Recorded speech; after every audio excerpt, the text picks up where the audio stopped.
প্রিয় দর্শক, আমি এই মুহূর্তে আছি বরিশাল জেলা স্টেডিয়ামের মাঠে। আজকের অনুষ্ঠিত হচ্ছে বানারীপাড়া সদর বরিশাল সদর বনাম বানারীপাড়া ম্যাচের একাদশের মধ্যকার ম্যাচটি। আপনারা জানেন যে তারুণ্যের উৎসব প্রতিযোগিতার অংশ বিশেষ হিসাবে বরিশাল জেলা প্রশাসক ফুটবল টুর্নামেন্ট অনুষ্ঠিত হতে যাচ্ছে। বরিশাল জেলার মধ্যে সবচেয়ে গুরুত্বপূর্ণ দুটি দল এবং শক্তিশালী দল হচ্ছে বরিশাল সদর একাদশ বনাম বানারীপাড়া। আমরা আজকের আছি এজন্য বরিশাল স্টেডিয়ামে। এখন এখানে আমার পাশে রয়েছে বানারীপাড়া একাদশের ম্যানেজার এবং কোচ এবং শুভনোদ্দায়ীরা। আমি এই ম্যাচ সম্পর্কে একটু কথা বলার চেষ্টা করব।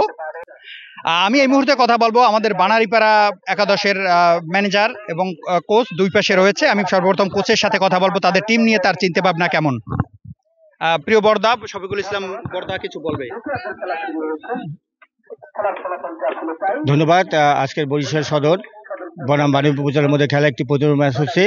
এখন পর্যন্ত খেলা অমীমাংসিতভাবে শেষ হয়েছে। আশা করি আমাদের টিম একটি ভালো ফলাফল করবে।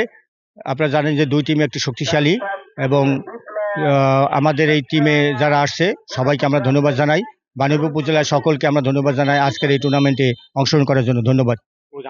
আমি এই মুহূর্তে কথা বলবো আমাদের বানারীপাড়া একাদশের ম্যানেজার আমিনুল ইসলাম বিপ্লব। এক সময়ের জন্য বানারীপাড়া ফুটবল টিমের সেরা গোলকিপার ছিল এবং জাতীয় টিমের আমিনুল ইসলাম বিপ্লবের নামকরণ অনুসারেই তার নামকরণ হয়েছে। একজন তুখোর সাবেক ফুটবলার। আমি তার কাছে আমাদের বানারীপাড়া একাদশ ফুটবল টিমের সম্পর্কে কিছু জানতে চাবো। বিসমিল্লাহির রহমানির রহিম। ধন্যবাদ হাসান আহমেদ সোহাগ স্যারকে।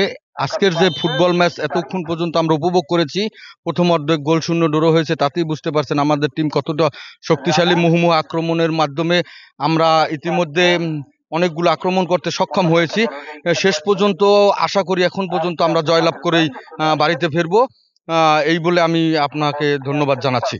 ধন্যবাদ। এই ছিল আমার কাছে বরিশাল সদর বনাম বানারীপাড়া ম্যাচের একাদশের সর্বশেষ আপডেট। এতদিন শুনছি চান্দে অমাবস্যা লাগে, আজকে দেখলাম সূর্যে অমাবস্যা লাগে।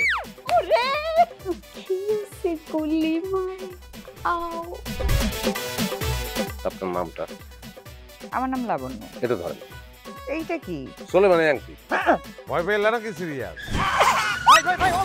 আমগো চোখে তো এখন কাঠের চশমা। দুইটা খেজুর কাটা নিয়ে চক্ষু দুইটা উঠানো হইলে আমারে দান করে দিন। কারো পোষ মাছ আর কারো সর্বনাশ। নাই রে নাই, আমার বাপে নাই। এই হারামজাদা, হাতে কি গ্রামের মাসে তোর আটকা জলিল কর। আমার ঘরে তিনটা বউ এতিম হয়ে যেতাম। বস্তালা আবার ঢুকা। এই